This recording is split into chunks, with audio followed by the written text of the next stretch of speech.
Hello, hello, and hello. I am Keishan, your human resource.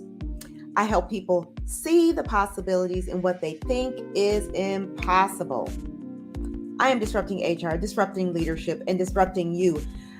One thing that I forget to do, that I'm going to do because I forget to do it, but I remember right now, is that I stream live on 3 different platforms: YouTube, Facebook, 4 different platforms: YouTube, Facebook, both Stories with Keishan, as well as my personal Facebook page, and LinkedIn. So LinkedIn, Facebook, 2 locations, and YouTube. So if you get a chance to like, follow, subscribe, all of that, that would be wonderful.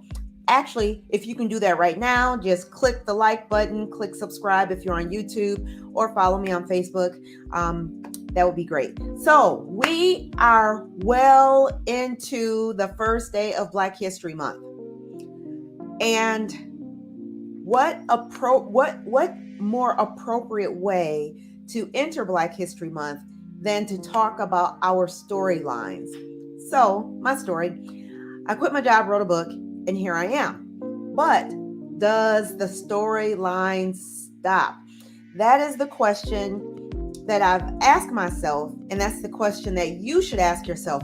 I have been on the phone with different people, creditors. Why? Because I am unashamed of sharing my journey. What is my journey? I am on the road to becoming debt-free for the 3rd time.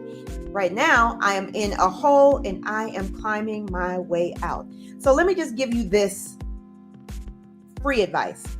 If you are in debt right now, or you are not able to keep up with your payments of your credit cards, I encourage you to reach out to the creditors and let them know why they appreciate that. I've never had this happen, and this is the first time that I've been in this kind of financial difficulties. When I reached out to them more than once, different creditors, they said, "Thanks so much for calling. Thanks for letting us know where you are in the process. Thanks so much for not forgetting about us." And I'm like, okay, why does it feel good for me to call a creditor that's trying to get me to pay some bills that I don't have money for right now?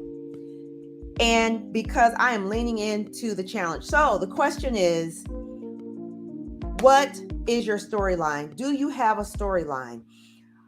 And you may say, well, what is a storyline? Glad you asked the question. I'm going to share it with you.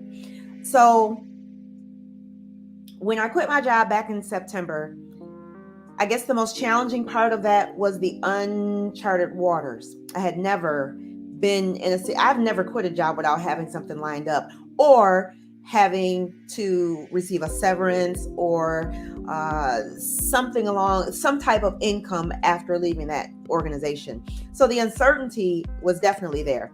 And life is a winding road of unexpected ebbs and flows, ups and downs, and it's never ending, because we can't predict what our future will look like. Even if we think we can, we really can't predict it, because in order to get to that goal, there's still some type of obstacle, more than likely, you're going to have to face. Or even if you're driving from one point in the city to another point, or whatever your means of transportation or mode of transportation is, you may come into a roadblock. You may be stopped by a train.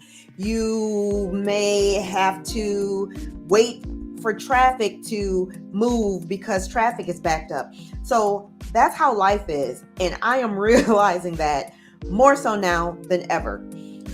So the storyline. Yesterday I was talking about the different, when we're traveling our journey of life and having multiple competing priorities, they are actually different storylines.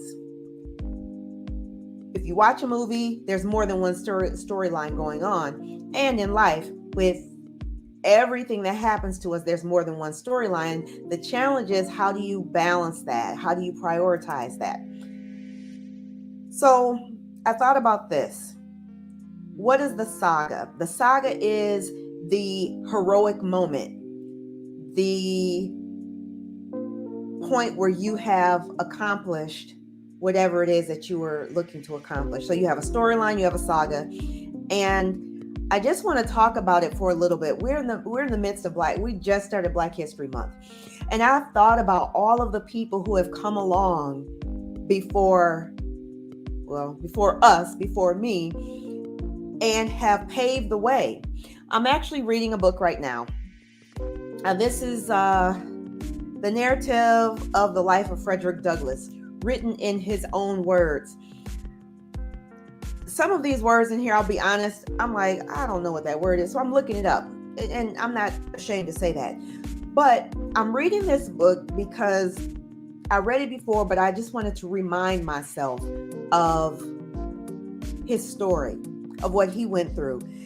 And I don't know that I would want to travel the road that he traveled.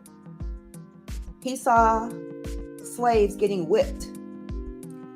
There was an account of a young lady, two Black slaves, who were in the presence of whatever the madam was, or the lady that they were serving, and they just got berated, belittled, beat down physically, beat down emotionally. And that happened for a long time until it stopped happening. But does it actually stop happening? Because there's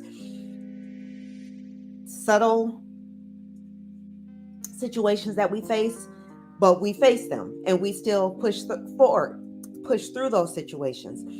So this is what I want to just really talk about as we enter Black History Month.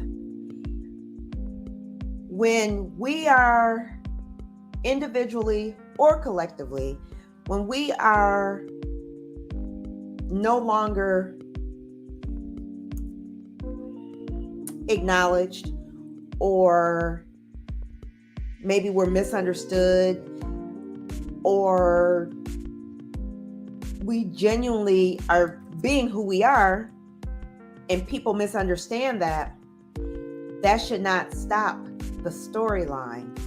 It should not stop the narrative. It should not stop you being genuinely who you are because somebody doesn't understand. And that should be the case. We should never think that we completely understand somebody, even if we grew up with them, best friends, or you're married to them.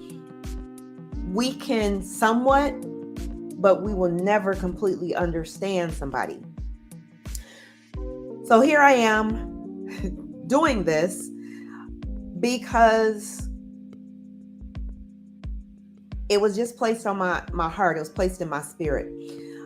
So I did want to share. But again, we have an obligation to ourselves, first and foremost, to move beyond what somebody else may misinterpret. I talk about life as an unexpected winding road full of never-ending surprises. Life is a surprise every day because, first of all, we don't know if we're going to wake up the next day.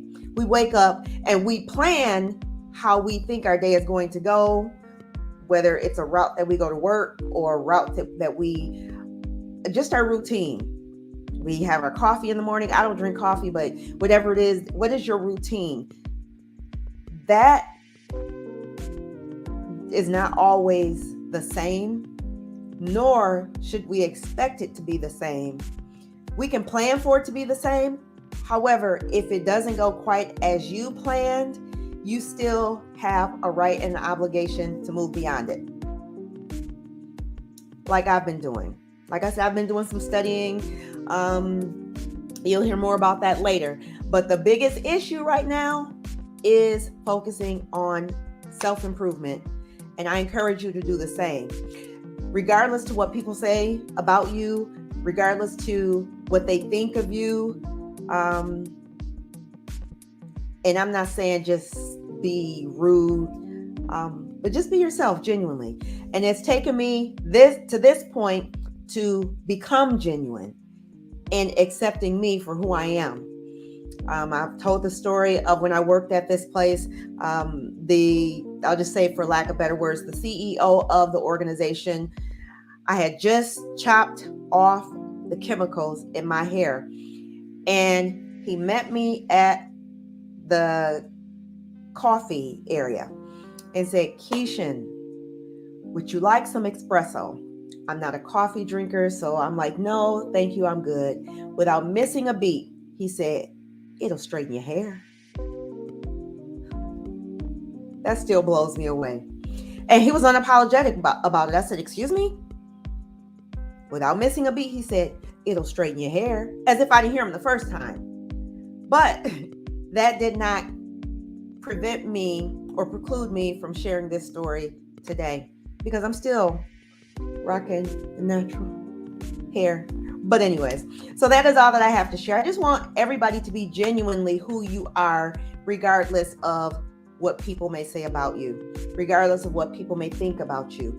If you know within your heart that you're walking a path that God has destined for you to walk, not knowing every nook and cranny, every rock that you may stumble over, every hole that you may trip into, without knowing all of that, you still move forward. And I guarantee you are going to be better for it. So that is all that I have for you today. I hope that it blessed you, or at least caused you to pause and think. So again, my name is Keishan. I am your human resource.